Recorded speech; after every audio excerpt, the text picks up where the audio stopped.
Hi everyone, welcome to my channel. ఎలా ఉన్నారండి? అందరూ బాగున్నారా? మీ అందరూ కూడా వినాయక చవితి సెలబ్రేషన్స్ బాగా చేసుకొని ఉంటారు కదా మీ ఇళ్ళల్లో. మా ఇంట్లో కూడా మేము చాలా బాగా చేసుకున్నామండి. కాకపోతే ఈసారి మట్టి విగ్రహం అనేది తెచ్చుకోలేదు. ఎవ్రీ ఇయర్ మేము మట్టి విగ్రహం తెచ్చుకొని చక్కగా పూజ చేసుకుంటాం. ఈసారి కూడా పూజ చేసుకున్నాము. కాకపోతే పెద్ద విగ్రహం తెచ్చుకోకుండా ఇంట్లో ఉండే వినాయకులతోనే మేము పూజ అనేది చేసుకున్నామండి. మెయిన్ ఏంటంటే పసుపు గణపతి. ఎంత పెద్ద విగ్రహం తెచ్చినా సరే పూజ అనేది పసుపు గణపతికే చెయ్యాలండి. సో అట్లానే నేను కూడా పసుపు గణపతికే పూజ చేసుకున్నాను. పత్తిరి కూడా పెద్దగా తేలేదు, ఓన్లీ గరిక తెచ్చుకున్నాం అంతేనండి. యాక్చువల్గా ఇటువైపు ఏంటంటే వినాయకుడు అని అంటే పసుపు వినాయకుడిని ఇలా చేసేసి కుంకుమ బొట్ట పెడతారు కదండి. మా శ్రీకాకుళం వైపు అంటే నా చిన్నప్పటి నుంచి నేను చూస్తుంది ఏంటో తెలుసా, గరిక మన వైపు గరిక ఉంటుంది కదండి. ఇప్పుడు హైదరాబాద్లో గరిక అంటే సమ్ గడ్డి లాంటిది ఇచ్చేస్తుంటారండి. బట్ మన వైపు గరిక అంటే వేరేగా ఉంటుంది. గరిక అంటే ఇక్కడ హైదరాబాద్లో ఇచ్చే గ్రాస్ అయితే కాదండి. ఆ గరికని ఒక 4-5 లాంటివి తీసుకొని ఆ పసుపు ముద్దలో పెడతారండి. సో అది వినాయకుడు అని లెక్క అనమాట. నా చిన్నప్పటి నుంచి అంటే ఏ పూజ చేసినా వినాయకుడికి అయితే కంపల్సరీగా పూజ చేస్తాం కదండి. ఈవెన్ పంతుల్లో వచ్చినా సరే అదే మా దృష్టిలో వినాయకుడు అండి. వాళ్ళు కూడా అలానే గరికని పసుపులో పెట్టి దానికి పసుపు మొత్తం పెడతారండి. అంటే పసుపు మధ్యలో గరిక పెడతారు. మీలో ఎంతమందికి తెలుసు అలాంటి వినాయకుడు అనేది నాకు ఒకసారి కామెంట్ చేసి చెప్పండి.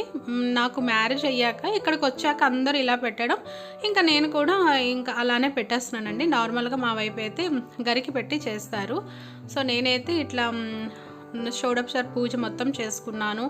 రుణ విమోచక స్తోత్రం చదువుకున్నాను. ఒక్క స్టోరీ చదవలేదు అంతేనండి. రిమైనింగ్ అంతా చేసుకున్నాను. చాలా హ్యాపీ అయిపోయాను. యాక్చువల్గా కుదురుతుందో కుదరదేమో చేయకూడదేమో ఇట్లాంటి చాలా డౌట్స్ వచ్చేసాయి. బట్ వినాయకుడి దయ వల్ల కుదిరింది, చేసుకున్నాను. మిస్ అవుతాను అనుకున్నాను. మనకు ఒక చిన్న సెంటిమెంట్ కదండి.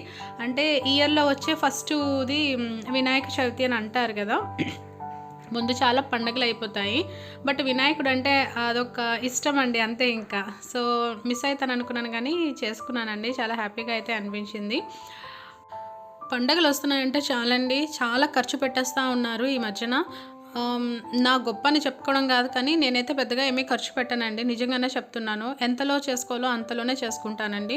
ఇప్పుడు నార్మల్గా మా మమ్మీ వాళ్ళు కూడా వినాయక చవితి చేసేవారండి. మా అత్తయ్య గారు వాళ్ళు, మమ్మీ వాళ్ళు ఏంటంటే ఇలా పసుపు వినాయకుడు, అప్పుడు వెండి ఇత్తడి లాంటివి కూడా ఏమీ ఐడల్స్ ఏమీ ఉండేవి కాదండి. ఓన్లీ వినాయక చవితి అని అంటే పొద్దున్న లేచి ఇల్లంతా నీట్గా చేసుకొని ముగ్గులు పెట్టుకొని బయట ముగ్గులు పెట్టుకొని స్నానం చేసుకొని పప్పు ఉండలేనండి. ప్రసాదం అంటే పప్పు ఉండలే. మళ్ళీ ఇప్పుడు అంటే ప్రసాదం అంటే చాలు 5 రకాలు 9 రకాలు చేసేస్తున్నారు. అలా కూడా కాదండి, ఓన్లీ పప్పు ఉండలు చేసేసి ఆ పసుపు వినాయకుడిని చేసి గరికతో పూజ అండి, అంతవరకే. మళ్ళీ స్తోత్రాలు ఇవన్నీ ఏమీ చదివేవారు కాదండి.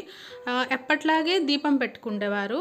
ఆ సెల్ఫ్ మీదే ఒక తమలపాకు పైన ఆ పసుపు వినాయకుడిని పెట్టేసి పప్పు పెట్టేసి పూజ చేసుకునేవారని అంతేనండి. దీపం పెట్టి అగరబత్తులు పెట్టేసి హారతి ఇచ్చేసేవారు.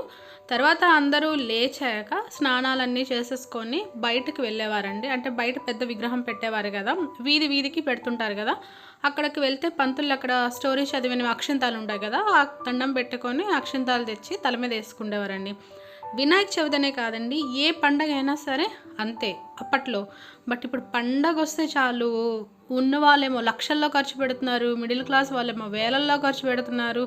చాలా ఖర్చు అయితే పెట్టేస్తూ ఉన్నారండి. దానికి మెయిన్ రీజన్ ఏంటంటే యూట్యూబ్ అండి. యూట్యూబ్లో ఏంటంటే అది కొనేసాం, మేము ఇది కొనేసాం, అలా చేసేసాం, ఇలా చేసేసాం, ఏవేవో చూపిస్తారండి. దానికైతే అడిక్ట్ అవ్వద్దు. చాలామంది అడిక్ట్ అవ్వరండి. బట్ కొంతమంది ఏంటంటే అబ్బా వాళ్ళంతా బాగా చేసుకుంటున్నారు కదా, మనం కూడా చేసుకుందాం, బాగుంటుంది కదా అని అనుకుంటారు. ఈవెన్ నేనైనా అంతే. నేనంటే ఎవరైనా సెలబ్రిటీస్ అని వాళ్ళు వీళ్ళు చూస్తుంటాను కదా, నేను అనుకుంటాను అబ్బా వీళ్ళు ఇవి కొనుక్కున్నారు, నేను కూడా కొనుక్కొని ఉంటే బాగుండు అని. అదేం కాదండి. మనం దేవుడికి బంగారం ప్రమిదిలో పెట్టినా ఆయన మనల్ని అలాగే చూస్తారు. మట్టి ప్రమిదిలో దీపం పెట్టినా ఆయన మనల్ని అలాగే చూస్తారండి. మనం ఒకరిని ఇబ్బంది పెట్టకుండా మనకు మనం హ్యాపీగా ఉంటూ ఆ భగవంతుడిని సంతృప్తి చేస్తే చాలండి.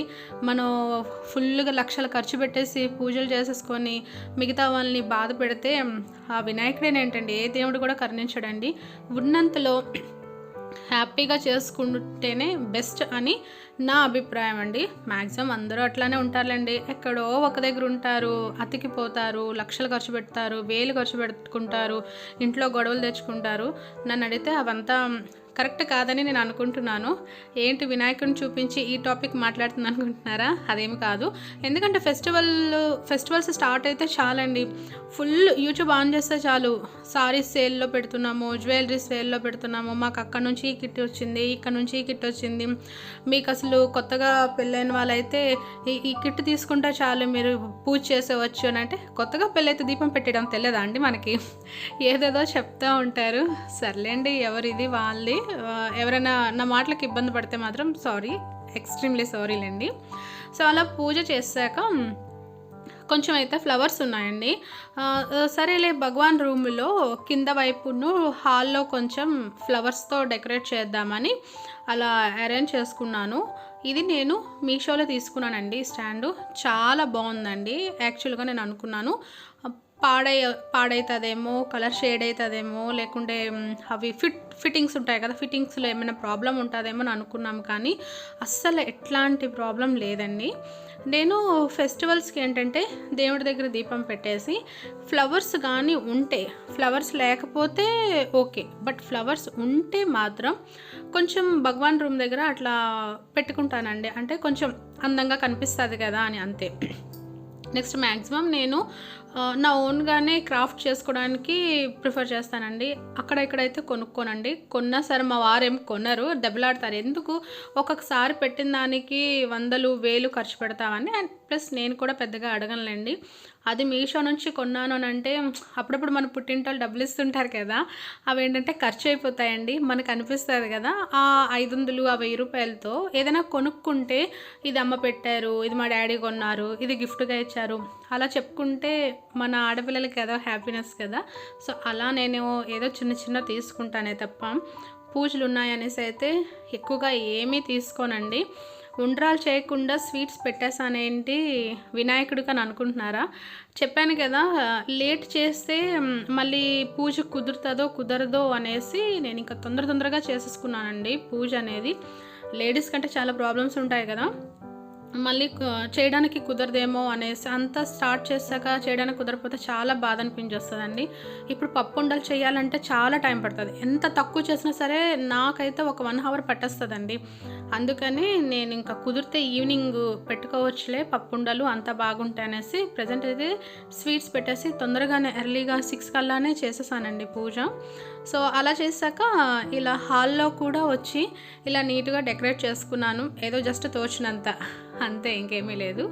ఈ వీడియో అయితే చాలా చిన్నదండి. ఐ హోప్ మీకు నచ్చుంటుంది. అండ్ వన్స్ అగైన్ నేను అనే మాటలకు ఎవరైనా ఫీల్ అయ్యి ఉంటే ఐఎమ్ సారీ.